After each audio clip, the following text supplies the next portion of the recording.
Chris Hall here with Raised Landscaping. The topic of this video, what to do when you price a job too low. A little backstory on how I actually landed this job. I have a good relationship, a well-established relationship, I would say, with a property management company here in the area. And they throw me work all the time, guys. They say, hey, can you get us some numbers on this? How soon can you do this? And it's been a blessing to my business. I actually landed a trailer park through this property management company, and that's how I landed this tree job here. One of their clients had requested it being taken down, and they thought about Raised Landscaping.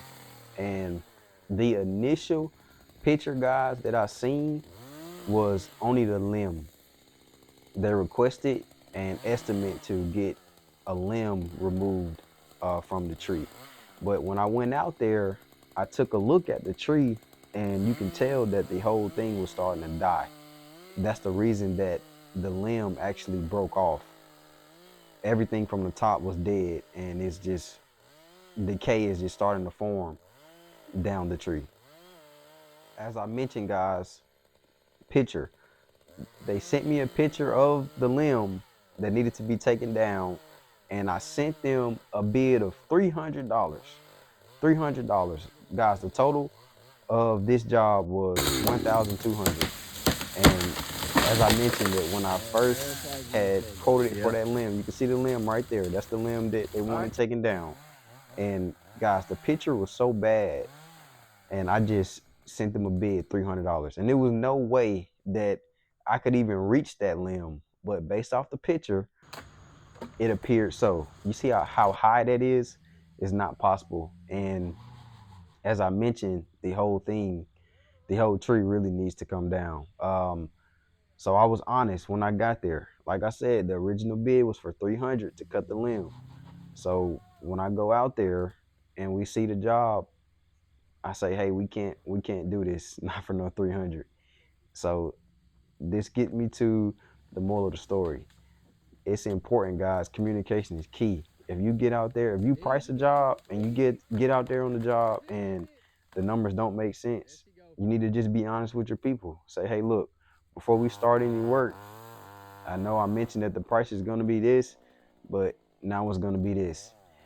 And it was an opportunity for me to upsell on taking the whole tree down, which needed to be done anyway.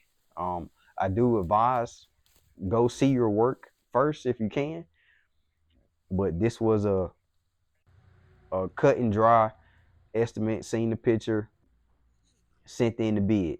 But if you can, go see the work first. But communication is key. That's the kind of moral of this story, guys.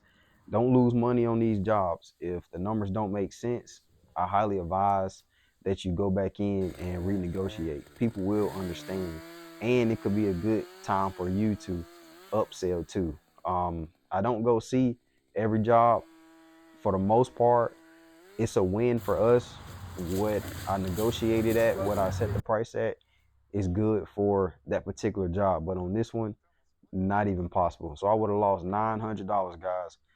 Like I said, the total of this job was $1,200 was the total of this job. As you see here, we had to kind of put the dirt back and also reseed and put down some straw from this area right here where we kind of messed up the dirt when pulling out the tree. But no issues there. It happens. So we fixed it back the best way we could. And with throwing that seed down, the yard will fill back in. You won't even tell that it was there. So that's important, guys. Upsell if you can, and don't do jobs for less than what the work is worth. Be honest and renegotiate if you have to. Like, comment, subscribe. Waking up, I've been out like this morning. So you and I had to call you? No, fucking this morning I went out at 8.